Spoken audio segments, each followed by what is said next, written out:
Desde la histórica altura, donde el sol de tu bravura le puso cuerpo a la muerte. Una audición al servicio de las luchas populares,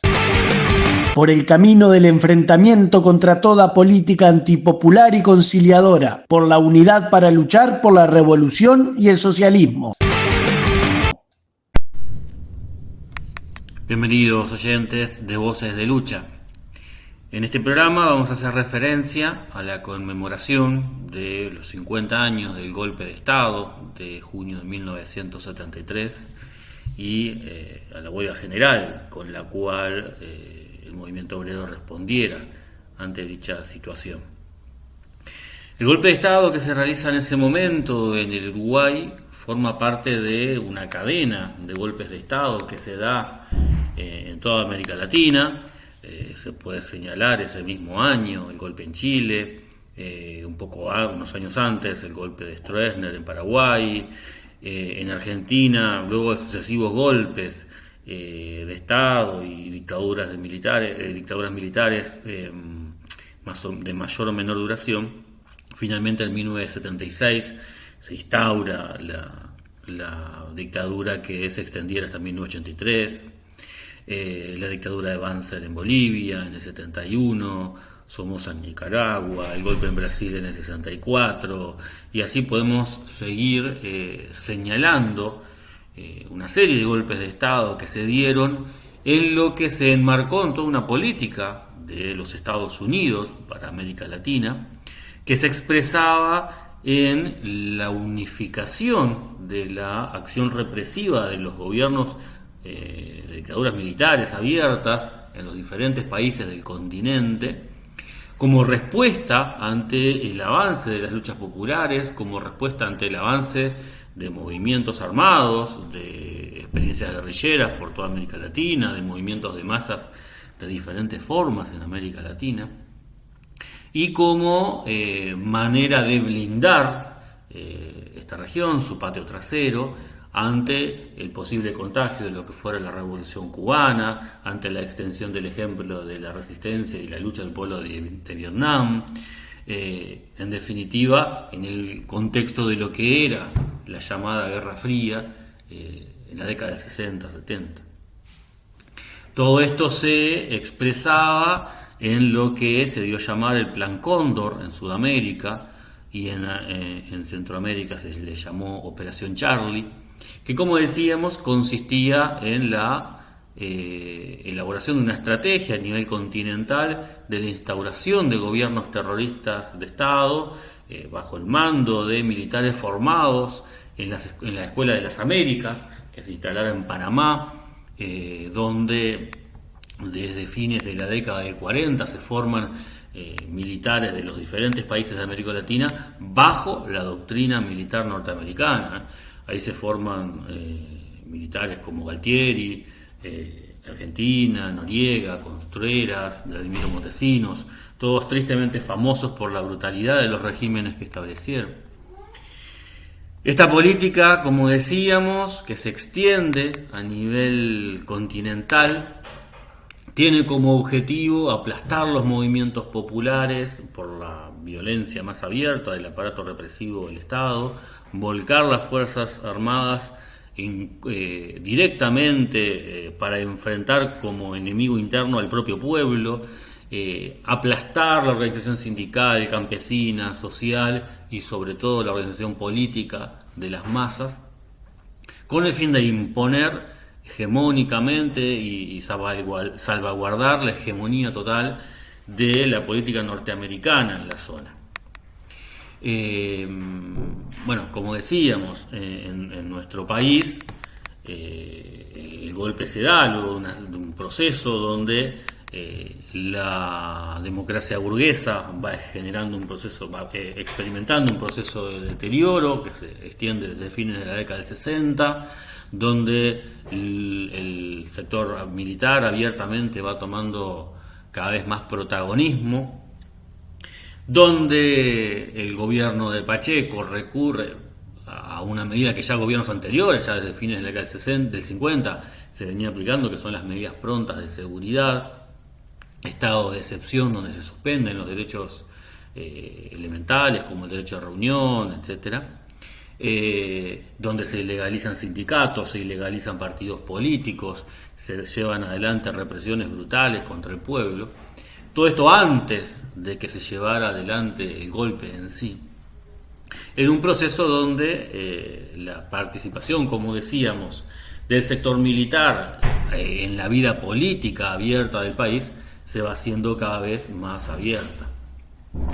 El objetivo de estos golpes, como decíamos, por un lado aplastar la resistencia popular y matar de raíz toda posibilidad de que se avanzara en procesos revolucionarios en el continente, procesos revolucionarios que se abrían como posibilidad ante la creciente miseria de las masas que se estaba dando, que se arrastraba de décadas en todo el continente, pero también, como decíamos, por el surgimiento de muchas experiencias de lucha que abrevaban de la experiencia de la Revolución Cubana triunfante, que había demostrado a fines de los 50, a principios de los 60, que era posible que el pueblo enfrentara al ejército y lo derrotara, y que era posible que el pueblo tomara en sus manos su propio destino, y que era posible romper con la lógica que imponían los partidos comunistas dependientes de la Unión Soviética, esa lógica de los frentes populares, de la coexistencia pacífica, en definitiva del mantenimiento del sometimiento de los pueblos a la explotación imperialista en un periodo que se hacía eterno. En este contexto, entonces, nos parece interesante resaltar cuál fue la posición y la situación con la cual llegan el pueblo uruguayo, la clase obrera uruguaya y sus principales organizaciones políticas, en el sentido de las organizaciones políticas que más representativas eran, que más influencia tenían entre las masas, al momento del golpe. En primer lugar, vamos a señalar, obviamente, el Partido Comunista.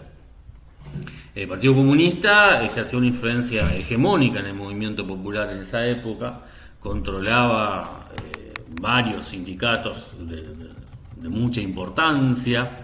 tenía un caudal importante, era una referencia política por excelencia para el conjunto de las masas más organizadas de la clase obrera. Y el Partido Comunista en ese momento, fiel a la política que emanaba de Moscú, planteaba el proceso de la revolución en dos etapas, el tránsito pacífico al socialismo, donde en una primera etapa que consistía en la profundización de la democracia, una democracia avanzada le llamaban, donde habría medidas antiimperialistas y antioligárquicas.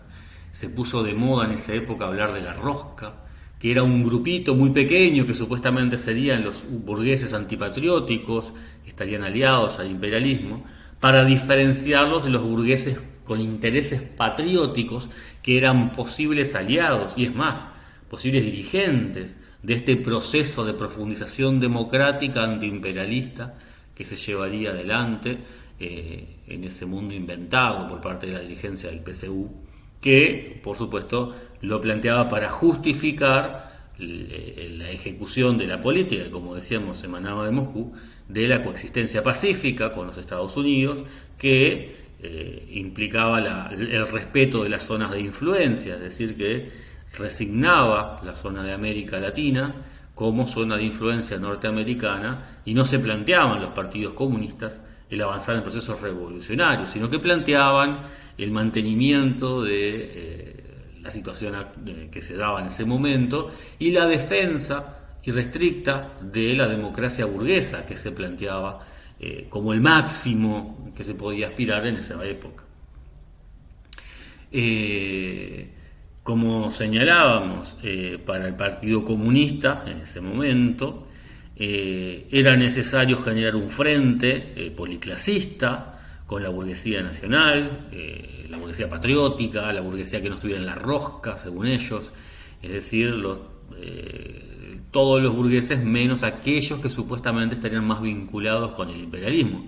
como si hubiera algún sector de la burguesía nacional que tuviera algún mínimo interés de rompimiento con el imperialismo y de aliarse en algún proceso de liberación nacional, antiimperialista o algo de eso. Pero bueno, el Partido Comunista tenía las definiciones de que había que aliarse con la burguesía nacional, con, por supuesto, la burguesía mediana y pequeña, y, por supuesto, con los sectores progresistas de las Fuerzas Armadas.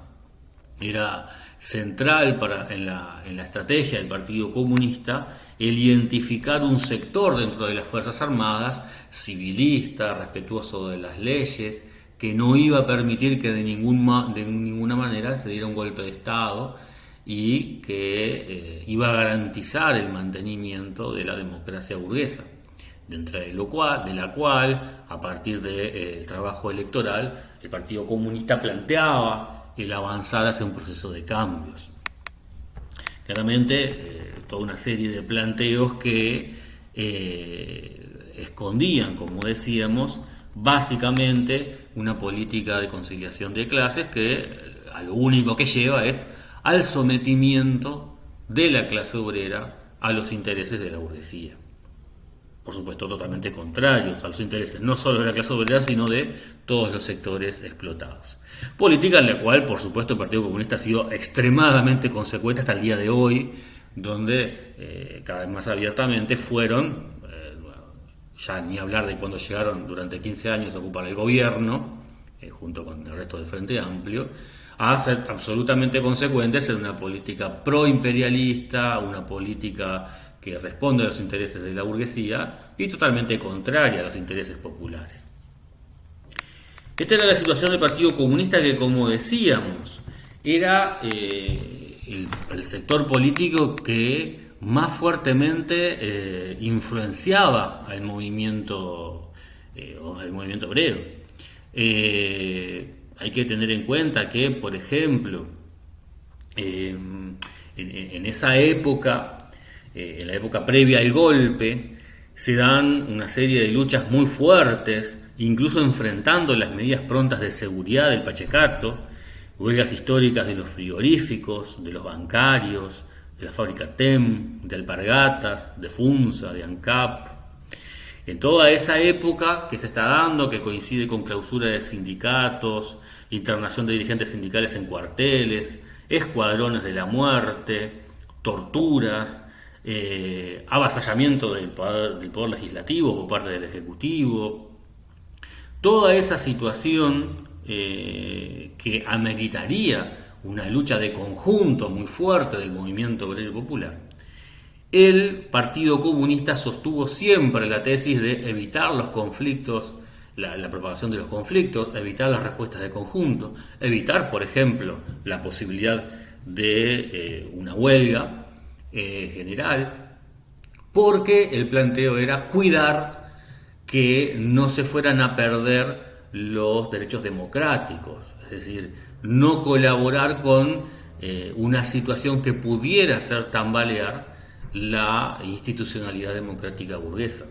lo cual fue y sigue siendo el principal objetivo de la acción de esta fuerza política. Es la razón de ser, de existir del Partido Comunista del Uruguay, el defender a rajatabla la democracia burguesa. En este contexto, es que debe entenderse el apoyo y la confianza que tenía el Partido Comunista en lo que yo llamaba los sectores civilistas de las Fuerzas Armadas, sectores que, por ejemplo, se expresan, o el apoyo a esos sectores que se expresa en el apoyo que da el Partido Comunista a los comunicados 4 y 7, cuando las Fuerzas Armadas ya en febrero desconocían el nombramiento del ministro de Defensa,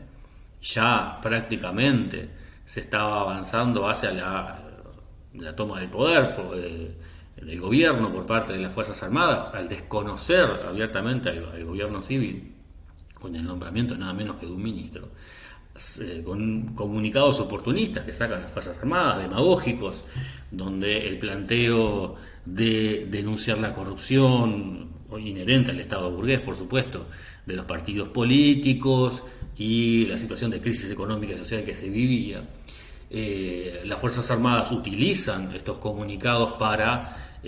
denunciar esta situación como justificación de su avance político y su avance en el protagonismo en la situación política. Pues bien, en ese contexto el Partido Comunista saluda los comunicados porque justamente tenían expectativas y mantienen negociaciones todo el tiempo con estos sectores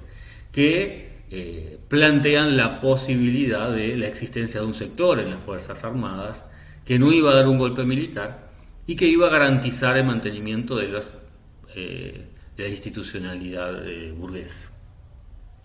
Por supuesto que toda esta política que lleva adelante el Partido Comunista no es otra cosa más que desarmar ideológica, organizativa y materialmente a la clase trabajadora de nuestro país. La clase obrera contaba con la influencia mayoritaria de este sector político que, mientras la burguesía avanzaba paso a paso hacia la instauración de una dictadura terrorista de Estado en el marco de una estrategia continental, este sector político sometía a la clase obrera al engaño de creer y confiar y tener expectativas en la democracia burguesa y en la posibilidad de un proceso de cambios en la democracia burguesa y encima en el carácter civilista de las Fuerzas Armadas que ya se venía demostrando desde hace mucho tiempo, todo el proceso de los años anteriores, que no dudaban un momento en someter a las situaciones de mayor violencia, de tortura, de asesinato, de desapariciones ya a representantes de los sectores populares. Es decir, que la responsabilidad del Partido Comunista en esta situación es enorme, porque, como decíamos, siendo el sector político que dominaba sindicatos como ADEOM, como AUTE, como el de APU, que era el de la prensa, COFE, FANCAP, La Lana, Comercio e Industria, Magisterio, Transporte, Metalúrgicos, el ZUNCA, el Puerto, el Transporte Marítimo, un montón de sindicatos muy importantes con fuerte capacidad de movilización de masas, sometió a los mismos y sometió al conjunto, por extensión de su influencia, al conjunto de la clase obrera, y no solamente la clase obrera sindicalizada, sino a través de la influencia política que tenía el Partido Comunista, sometió a la clase obrera al desarme ideológico, político y material, como señalábamos, dejándola en condiciones paupérrimas para enfrentar lo que finalmente se lleva concretando como el golpe de Estado. El MLN, como expresión organizativa más desarrollada de lo que fuera las experiencias de lucha armada en la década del 60 en nuestro país, también es un sector que merece la atención en el análisis de esa época. El MLN, que en el 64 está en una etapa de construcción, rápidamente ocupa un lugar muy protagónico en la lucha de clases. Y el MLN lo hace a partir de las acciones armadas. Sin dudas es la expresión de la guerrilla urbana más desarrollada en nuestro país. Y en ese momento la expresión de lucha armada directamente más organizada, más desarrollada en el país. Y planteaba que el llevar adelante esa lucha ya de por sí iba a generar el contagio, el arrastre del resto de las masas populares detrás de su planteo. El MLN no se planteaba la necesidad de la lucha de masas, de la organización de las masas populares, de cuestiones como el doble poder, de cuestiones como el poder popular, de cuestiones como la organización de la clase trabajadora y del conjunto de los sectores explotados, sino que dejaba esa tarea para el reformismo, no le disputaba la hegemonía, no tenía tampoco un planteo ideológico y político con cuál hacerlo, y por lo tanto termina apostando todo a la lucha de aparatos, enfrentando a las Fuerzas Armadas. Tanto es así que en el 72, inmediatamente después de la instauración del nuevo gobierno, cuando todavía se estaba desarrollando la experiencia, estaba naciendo la experiencia de lo que fue el Frente Amplio, cuando se está dando un reflujo de la lucha de masas, el MLN lanza una ofensiva contra las Fuerzas Armadas, que por supuesto es aplastada al quedar aislada, y termina siendo barrido militarmente por parte de las Fuerzas Armadas. Esto por supuesto que este mínimo análisis histórico echa totalmente por tierra toda la tesis que los sectores burgueses levantan de la famosa teoría de los dos demonios, donde supuestamente el golpe militar viene a causa y culpa de la guerrilla. La guerrilla ya estaba derrotada mucho antes del golpe militar. El golpe militar, como decíamos al principio, se enmarca en una estrategia continental de la doctrina de la seguridad nacional de Estados Unidos, en el objetivo de aplastar y destruir los movimientos sindicales, sociales, políticos, armados y no armados, en toda América Latina, para imponer durante décadas todas las políticas que desarrollaban los Estados Unidos sin que la resistencia de los pueblos se les pudiera oponer. Como decíamos entonces, este otro sector que fue el que generó las formas de lucha armada más espectaculares, más desarrolladas, que generó un impacto entre las masas populares, no se preocupó nunca de plantear la lucha ideológica, la lucha política, la lucha organizativa de esas mismas masas. También en el MLN se da la confianza, el planteo de la existencia de sectores diferentes en las Fuerzas Armadas, donde estaba un sector patriótico, un sector con el cual se podían hacer acuerdos. De hecho, hay una serie de negociaciones todo el tiempo entre el MLN y sectores de las Fuerzas Armadas, y que luego, por supuesto, cuando llegan al gobierno, ya mucho tiempo después de todo esto, los Mujica, los Huidobro, los Bonomi, se demuestra la existencia no solamente de acuerdos, sino la total complicidad de la cúpula del MLN en el mantenimiento de la impunidad de los crímenes que se realizaron en la dictadura, ya que como ministros de Defensa, ministros del Interior, presidentes de la República, aseguraron de todas las maneras posibles el mantenimiento de la impunidad y el mantenimiento de la estructura de las Fuerzas Armadas, esa misma estructura que fue la responsable de dar el golpe. Y no por poca cosa, Huidobro es velado en un cuartel con todos los honores militares. Ante este panorama, claramente la clase obrera no logró, al momento en que se llega al golpe, contar con una estructura política que le permitiera, por un lado, tener una estrategia de toma del poder político, una estrategia de romper con la hegemonía de la democracia burguesa, ir más allá de la defensa de las libertades democráticas al momento de enfrentar el golpe, y mucho menos contar con la fuerza material capaz de hacerlo, ya que tanto las organizaciones que más influencia política tenían llevaban adelante una política conciliadora y reformista, defensora de la democracia burguesa. El ejemplo central es el PSU, y las organizaciones armadas principales de la clase no desarrollaron un trabajo consecuente de organización de la clase, de vinculación con las masas, de consecuencia política e ideológica entre el accionar y los planteos organizativos, políticos, etc. Y por lo tanto, la clase obrera no cuenta con las herramientas necesarias para enfrentar a la burguesía en ese momento de crisis, donde la democracia burguesa ya es cuestionada por la propia burguesía, que pasa a una forma de gobierno donde su dictadura de clases se expresa mucho más claramente. Y la clase obrera se encuentra ante la posición de defender las libertades democráticas burguesas y no logra generar una expresión más allá de una alternativa revolucionaria por el socialismo. En el próximo segmento comentaremos más detenimiento acerca de la huelga general.